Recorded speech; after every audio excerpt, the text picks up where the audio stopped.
Bonsoir mesdames et messieurs, bienvenue à la Cinémathèque pour une belle séance. Ça me fait plaisir de vous voir autant en salle.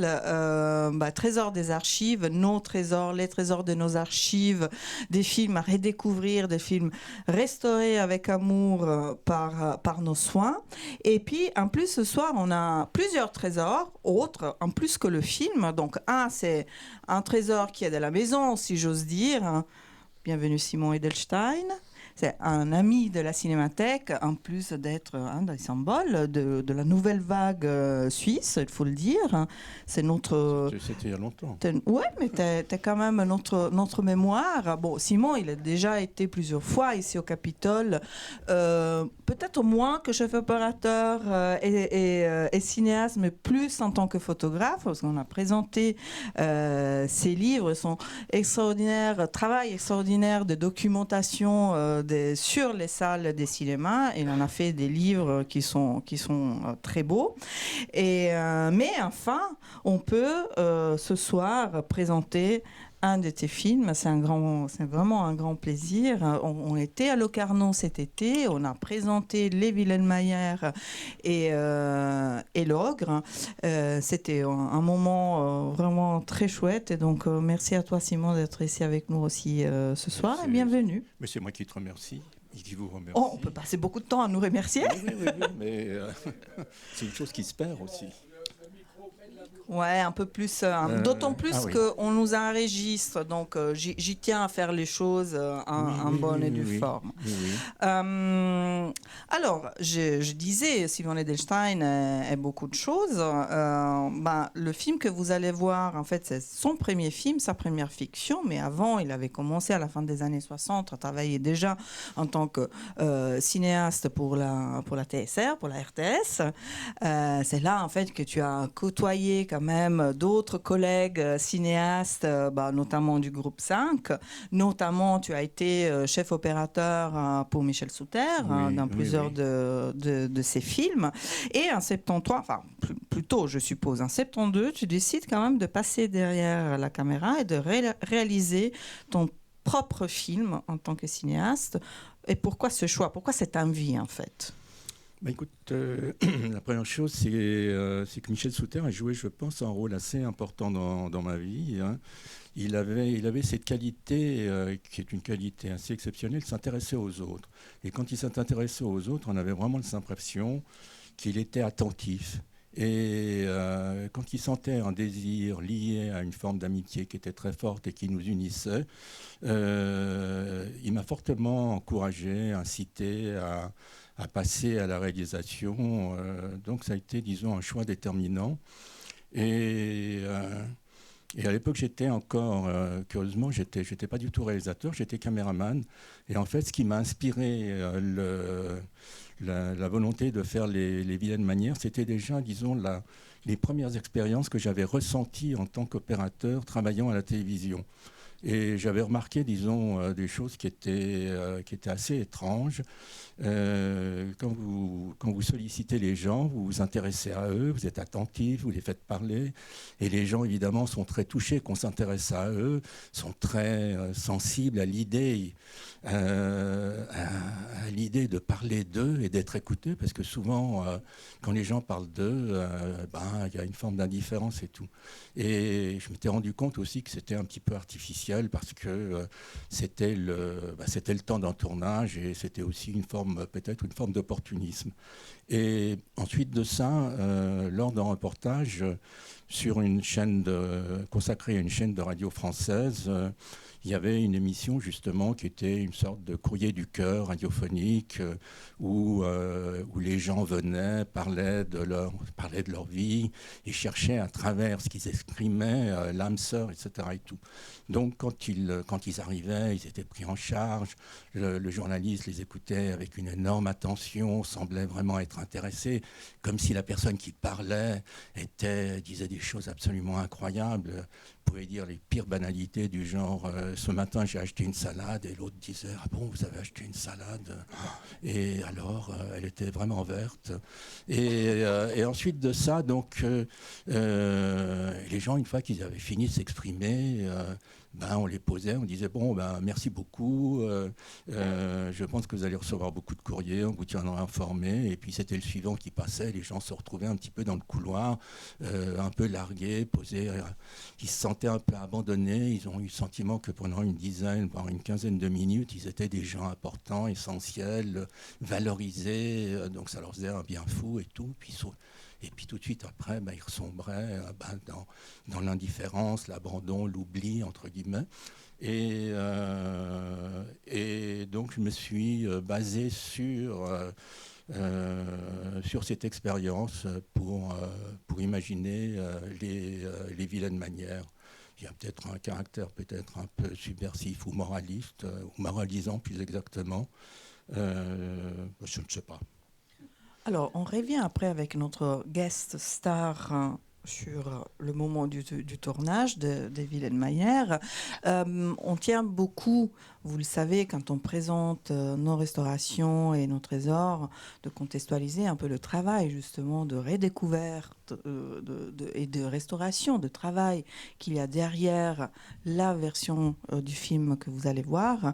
Et donc, je tiens à passer maintenant la parole à Ariane Baudat, qui est conservatrice et restauratrice chez nous, à la Cinémathèque, et qui a suivi, évidemment, avec la collaboration des Simon, tout le travail de restauration du film. Viens ici, comme ça, on te voit à la lumière. Alors, un petit applaudissement d'encouragement, parce qu'Ariane, elle n'a pas forcément l'habitude de parler à un public. Un peu plus dans la lumière. Ça m'aide à ne pas avoir le trac. Alors, bonsoir à toutes et toutes. Merci de m'accueillir là. Donc, je m'accroche à mon carnet parce que je ne suis pas très à l'aise en public. Donc, quelques mots sur le travail de restauration qui a porté à la copie que vous allez voir ce soir. Et aussi un petit peu en général sur la manière dont on aborde la restauration ici à la Cinémathèque. Je suis désolée, j'ai introduit un peu de distance, rentre un peu dans le technique et l'objectivité. Mais donc un objectif phare quand on aborde une restauration, c'est de rendre avant tout une œuvre à nouveau accessible au public, et avec un principe fondamental qui est de donner à voir le film aujourd'hui dans un aspect le plus proche et le plus fidèle possible à celui de sa sortie en salle à l'époque de sa production, ce qui a l'air assez simple à dire, mais qui n'est pas si facile à réaliser, surtout qu'entre-temps, il y a eu un petit changement technologique plutôt majeur, qui est le passage à la technologie numérique, alors que Les Vilaines Manières a été réalisé évidemment dans un processus photochimique. Et ce passage au numérique introduit un changement radical dans la nature même de l'image, mais aussi dans notre manière de travailler et dans les outils qu'on utilise pour la restauration. Et tout l'enjeu de la restauration numérique aujourd'hui est justement cette rencontre, ce dialogue entre deux technologies qui sont totalement différentes, avec cet objectif, je me répète, mais c'est très important, de rester le plus fidèle possible à la création d'origine. Pour ce faire, on fait beaucoup de recherches sur le contexte de production du film, propre à l'histoire du film, mais aussi sur le contexte historique et technique de création du film, à partir des objets qu'on conserve à la Cinémathèque, donc des objets des films, des bobines de films, et puis aussi de tout ce qui est non-film, ce qu'on appelle en interne non-film, c'est-à-dire les coupures de presse, le matériel de la maison de production s'il a été déposé, et toutes ces choses-là. Et évidemment, dans le cas des Vilaines Manières, on a une source encore plus précieuse qui est le créateur lui-même qui est là et avec qui on peut discuter, ce qui n'est pas toujours le cas dans nos projets. Donc ça introduit encore plus d'intérêt et de richesse dans ce travail de recherche. Je vais essayer d'abréger un peu parce que je pense que vous avez des choses plus intéressantes à entendre après. Non, c'est très intéressant ce que tu dis, au contraire. Merci. Un peu plus proche, oui. Donc, pour cette restauration, on est parti des éléments de tirage originaux, donc du négatif noir et blanc 35 mm original, parce qu'il faut quand même faire remarquer que le film a été tourné en 35, contrairement à beaucoup de films de la nouvelle vague suisse de cette époque qui étaient tournés en 16 et qui étaient gonflés en 35 mm et qui donnaient un aspect tout à fait tout autre à l'écran, évidemment, puisqu'il y avait un agrandissement de l'image, donc une perte de définition. Enfin, je ne rentre pas dans les détails. Et puis le négatif son optique. Tous ces éléments avaient été déposés au début des années 90 par le laboratoire où le film a été travaillé, donc Cinégramme. Et puis, au passage, il y avait beaucoup d'autres éléments qui ont été déposés, des éléments intermédiaires de travail au laboratoire pour la réalisation des génériques, pour une réduction 16 mm, des rushs, des chutes, des éléments de montage. Tout ça est pour nous extrêmement intéressant d'un point de vue archivistique parce que ça nous permet de rentrer dans une manière de faire d'un laboratoire à une époque et comme ça de documenter en fait un savoir-faire et une pratique qui est généralement jamais documentée et qui relève complètement de l'histoire du cinéma en Suisse puisque c'est un laboratoire suisse. Et bon, j'essaie d'abréger. Toutes ces caractéristiques qu'on recueille, en fait, elles vont nous permettre après de cadrer le travail de restauration numérique pour être au plus proche des caractéristiques techniques de l'époque et donc du rendu de l'image et du son de l'époque, sachant que c'est toujours un compromis parce que, comme je l'ai dit, la nature de l'image est totalement différente. On avait aussi une copie d'exploitation d'époque comme référence qui avait été déposée par Citel en 1988. Et sinon, la restauration a suivi un workflow numérique assez classique, donc un scan en 4K qui a été fait dans notre laboratoire en interne. Et après, toute la post-production a été faite au laboratoire Color Grade à Genève pour l'image et Mazé Studio au même endroit pour le son. Et surtout, en présence de Simon Edelstein et du chef opérateur de l'époque qui est Renato Berta. J'étais plutôt tranquille sur le résultat final. La restauration a été évidemment validée et je pense que ce projet était un bel exemple de collaboration entre 3 acteurs clés d'un projet de restauration qui sont les archives, le laboratoire spécialisé et puis évidemment les créateurs de l'époque de l'œuvre, quoi. Et tout ceci a été rendu possible grâce au soutien de l'association Mémoriave et de la RTS. Maintenant, oubliez tout et écoutez la suite. Il ne faut pas oublier. Merci beaucoup, Ariane. Merci. Et alors, j'en profite à propos de ce travail de mémoire qui est notre mission principale. Je salue, il y a un salle, un des anciens directeurs de la Cinémathèque suisse, Hervé Dumont.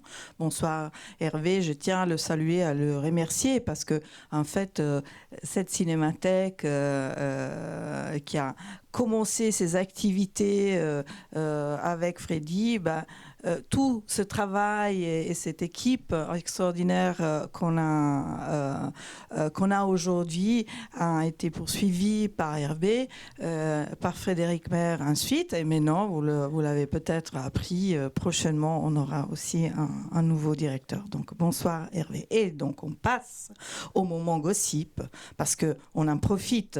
Maintenant, on a quand même la guest star, et on l'appelle, tu l'appelles, oui, moi, j'ose pas. Oui. Alors, je ne sais pas, j'essaie de le voir. Il est là, il est un peu perplexe.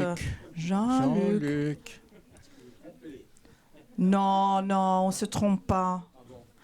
Monsieur Bidot, vous voulez que je vous porte le micro ou vous venez vers nous? Oh, merci, Jean-Luc Bidot.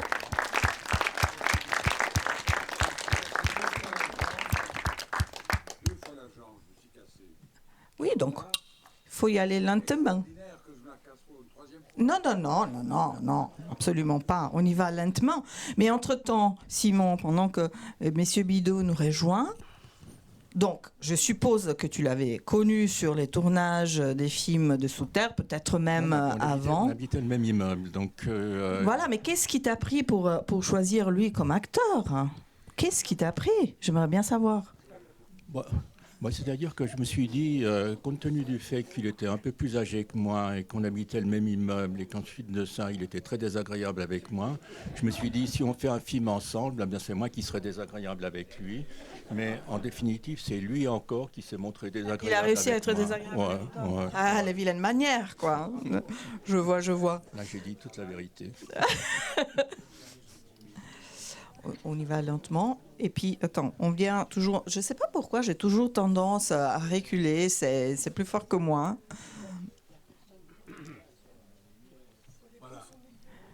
Messieurs Bidot, ladies and gentlemen, merci de nous faire cet honneur. Je vous tiens le micro ou vous le tenez? Vous le tenez. Donc, il a dit que vous habitez le même immeuble, que vous vous connaissiez déjà, évidemment grâce au tournage de Michel Souter, Oui. et puis qu'il a eu la bonne idée ou mauvaise idée de très mauvaise, et que en fait, il aurait voulu se venger sur le tournage de votre méchanceté, mais à la fin, vous avez gagné quand même. Vous avez été méchant avec lui, c'est ce qu'il dit. C'est très un rapport psychologique qui me dépasse entre la haine qu'il aurait pu avoir sur moi, ou je sais pas, à cause de bêtises devant l'immeuble où nous vivions. Bon, on passe à autre chose, hein, Simon? Voilà. Donc, ce soir, Les vilaines manières. C'est un film qui, pour moi, était assez intéressant, parce que tout d'un coup, moi qui ai vécu 10 ans à Paris sans rien foutre, là, tout d'un coup, grâce à Michel Souter et Simon qui faisait l'image, tout d'un coup, les choses ont évolué. Et puis, j'ai commencé à tourner, surtout avec des cinéastes suisses, qui a fait que tout d'un coup, même en France, on s'étonnait de la chose. Voilà. Donc, grâce à Simon, grâce à Souter, Goretta et Tanner, j'ai fait une toute petite carrière. Et puis, à la fin, il y a 1 an, je me suis cassé la jambe. Donc, on va plutôt parler de ça, parce que c'est intéressant, et pas du film, parce que vous allez le voir. Donc, c'était le fémur. Je suis tombé une première fois, et puis je suis retombé une deuxième fois. On m'a mis 2 plaques avec des vis. Donc, on a fait beaucoup de tort à mes os, beaucoup de tort à mes muscles. Et là, je vais vous montrer une chose intéressante. Simon, tu peux prendre ma canne, et je vais vous montrer, je peux marcher 10 pas sans souffrir. 1, 2, 3, 4. Mais ça, regardez, c'est tout de même pas génial, hein? Mais ça va, quoi. Ça va. Et je viens de faire un film avec le rôle principal d'un jeune cinéaste suisse, genevois. Et il était ravi que j'avais une canne, parce que ça changeait. Je jouais un vieux qui ne savait plus ses textes. Alors, c'était pas mal, quoi. Voilà. Alors, parlons maintenant de poser des questions. Moi, oui, c'est ce qui m'intéresse. Avec votre... Faites attention. Je suis pas très fier, hein. C'est pas très bien, regardez. Non, mais moi, ça, je m'inquiète, là. C'est pas ça encore. Bon, très bien. Donc, Simon nous a raconté un peu la genèse, en fait, de son film, et aussi d'où ça vient, je suppose, le personnage interprété par Jean-Luc Bidot. Mais comment vous avez travaillé ensemble, à part les vannes que vous passiez, et puis l'amour et la méchanceté? Quand tu as dessiné le personnage interprété par lui, est-ce que tu as pensé quand même à lui en tant que personnage Bidot, ou tu avais quand même en tête un personnage très précis? Il a son micro, il a son micro. Ouais. Raconte-nous, Simon, comment c'était la chimie entre vous deux? Non, mais il y avait quand même une grande complicité qui venait de relativement loin. Et puis j'étais très timide, c'était mon premier film. Alors je me suis dit peut-être qu'avec Jean-Luc, avec qui j'ai partagé un certain nombre de choses tout au long de mon existence, je me sentirais rassuré. Mais oui, ça me... Non, ça s'est bien passé. Ça s'est bien passé. Oui, je pense. Ouais, c'était pas mal. Oui. Avec Francine Racette, que j'appelais bien sûr Francine Raclette. Ouais, voilà. Ouais, ça... Et alors ça, bon, et puis tout d'un coup, son amant de l'époque est venu, un grand acteur américain, Donald Sutherland, qui était amoureux de Francine Raclette. Et aussitôt, Simon a abandonné complètement le tournage pour aller filmer Donald. Qui est compréhensible, si j'ose dire. Ils s'en foutaient complètement de nous, et c'était que pour Donald Sutherland, paix à ses cendres, puisqu'il vient de décéder. Je trouvais que c'était un très grand acteur. Voilà. Quelque chose à rajouter par rapport à l'anecdote de Sutherland, parce que ça nous intéresse. Là, on a affaire avec du jus. Raconte-nous, Sutherland. Il est dans le film. Oui, il est dans le film. C'était assez étrange, parce que Le tournage du film était d'une très grande modestie au niveau des moyens de production. Et oui, vraiment très grande, on peut le dire. Et Francine Rassette arrive sur le tournage et nous étions en retard. Et alors on lui dit « Retourne au bistrot et on viendra te chercher ». Et l'assistante va chercher Francine Rassette. Elle revient totalement bouleversée. Elle me dit « Tu ne sais pas avec qui elle est ?» Elle est avec Donald Sutherland. Et à ce moment-là, tout le monde est pris d'angoisse, et moi le premier, je me suis dit, il ne faut surtout pas qu'il vienne, parce qu'on tournait dans un minuscule appartement, c'était une production tellement modeste, et lui, c'était déjà une espèce de grande star, etc. Et tout. Et donc ça nous a évidemment énormément intimidés. Et pendant tout le tournage, en fait, il était à Genève, il apprenait vaguement le français, ils avaient loué une maison...